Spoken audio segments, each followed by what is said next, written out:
नमस्कार, bits news 24/7 में आप लोगों का स्वागत है। जी हाँ, डेनमार्क में लड़कियों के गर्भाशय में जबरन डिवाइस डालने की भयावह कहानी, जांच का आदेश।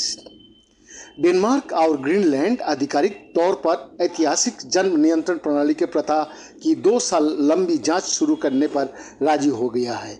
डेनमार्क को डॉक्टरों पर आरोप है कि उन्होंने जनजातियों इनइट ग्रीनलैंड्स के साथ कई सालों तक इस प्रणाली का इस्तेमाल किया। 1960 और 70 के दशक में हजारों इनुइट महिलाओं और लड़कियों में अंतर्गर्भाशयी डिवाइस यानी कि आईयूडी लगाए गए थे, जिसे आमतौर पर कोयल के नाम से भी जाना जाता है। इन गर्भनिरोधक डिवाइस को महिलाओं के गर्भाशय में लगाया गया था ताकि उन्हें गर्भवती होने से रोका जा सके। जिन महिलाओं और लड़कियों के गर्भ में इन आईयूडी को लगाया गया था, इनमें से एक नया लिवन भी है। तो 1970 के दशक की बात है, जब नया तकरीबन 13 साल की थी। तब उनसे एक डॉक्टर ने रूटीन स्कूल जांच परीक्षा के दौरान स्थानीय अस्पताल में आने के कहा, जहां पर उनके गर्भाशय में कोयल डाल दी गई। वो कहती है, मुझे नहीं मालूम था कि वो क्या है और ना ही मुझे इसके बारे में बताया गया था और ना ही मुझसे इसकी अनुमति ली गई थी। नया उस समय ग्रीनलैंड की पश्चिमी तट का एक छोटे सा शहर मनिकस्टॉक में रहती थी। वो कहती है, मैं डरी हुई थी। मैं अपने परिजनों को भी नहीं बता सकी। मैं उस वक्त कुमारी थी।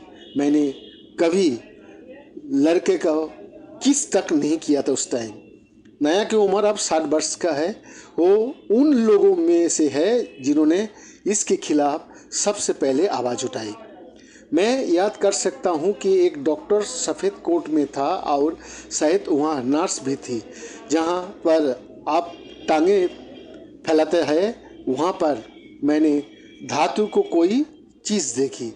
वो सब कुछ बहुत डरावना था। डॉक्टर जिन उपकरणों का इस्तेमाल कर रहे थे, वो मुझे जैसे बच्चे के शरीर के लिए बहुत बड़े थे। ऐसा लगा कि वो बड़े भारी चाकू मेरे अंदर डाल दिया गया। 4,500 से अधिक महिलाओं को लगाया गया था आईयूडी।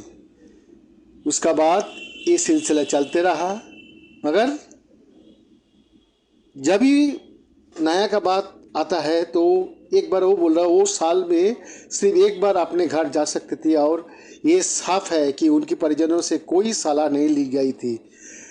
अनुगुणांक उस दर्द के बारे में बताता है कि 17 साल की उम्र में जब 1 साल बाद वो वापस अपने घर ग्रीनलैंड लौटे तो उन्होंने कोयल हटा दी।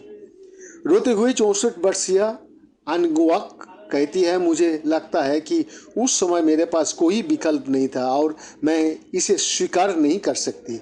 वो कहती है, ये अगर ग्रीनलैंड की जगह डेनिश महिला होता तो लोगों कैसे प्रतिक्रिया देते।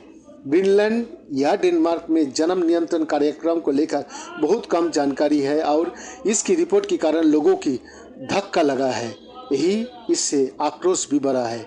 डेनमार्क का स्वास्थ्य प्राधिकरण की ओर से की गई गर्भावस्था की रोकथाम प्रथाओं की अब एक कमेटी जांच करेगी।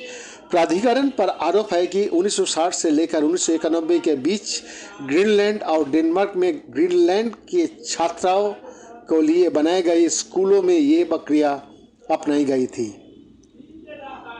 ग्रीनलैंड की सरकार 1992 में ग्रीनलैंड से स्वास्थ्य नीति का अपने पास ले लिया था। डेनमार्क के स्वास्थ्य मंत्री माइनुस हुनिक ने बयान जारी किया है, जिसमें उन्होंने कहा कि जांच से पता चलेगा कि इस तरह की प्रथा किन फसलों के कारण शुरू की गई और ये कैसे हुई। उन्होंने बताया कि उन्होंने कई प्रभावित महिलाओं से मुलाकात की है। उन्होंने कहा, शारीरिक और भावनात्मक तौर पर पीड़ा आज भी महसूस की जा रही है। वैद्यनाथ दास का रिपोर्ट, बिट्स न्यूज 24/7।